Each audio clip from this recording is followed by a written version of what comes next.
అనుమతి లేకుండా మా ఇళ్లకు వచ్చి ఎన్నికల పరిధిలో లేని ఇంట్లో పోలీసు పెద్ద ఎత్తున రైడ్ చేయడం, థ్రెటనింగ్ పెట్టడం, కార్యకర్తలను బెదిరిస్తున్నారు, నాయకులను బెదిరిస్తున్నారు, ఇళ్ల మీద దాడులు చేస్తున్నారు, అనుమతులు లేకుండా చేస్తున్నారు. అనుమతులు లేకుండా నియోజకవర్గ ఎన్నికల పరిధిలో లేని ఇంటి మీద దాడి చేసి భారీ ఎత్తున ఈ రకంగా పోలీసు వాళ్ళు బెదిరించడం అనేది చాలా దుర్మార్గమైన విషయం.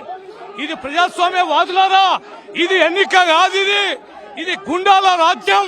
రేవంత్ రెడ్డి చేస్తున్న కుతంత్రాలు ఏది ఏమైనా ఇది చాలా తీవ్ర పరిణామం.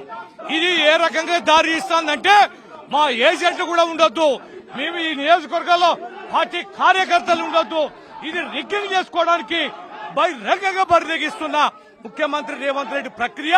దీన్ని ఖచ్చితంగా తీవ్రంగా ఖండించాలి.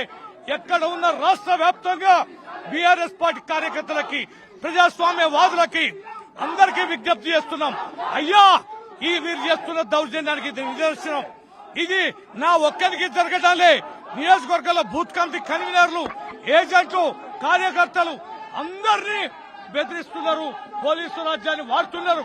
పోలీసులు అయితే బరిదెగించి ఒంటి చేత్తోటి ప్రతి ఒక్క మనిషిని ఇళ్లకు పోయి భార్య పిల్లల్ని బెదిరిస్తున్నారు. దీన్ని చాలా తీవ్రంగా ఖండించాల్సిందిగా విజ్ఞప్తి చేస్తున్నాం. ఈ దౌర్జన్యాన్ని ఖండించాలి, ఎలక్షన్ కమిషన్ స్పందించాలి, తక్షణమే ఈ అధికారులని సస్పెండ్ చేయాల్సిందిగా విజ్ఞప్తి చేస్తున్నాం. జై తెలంగాణ.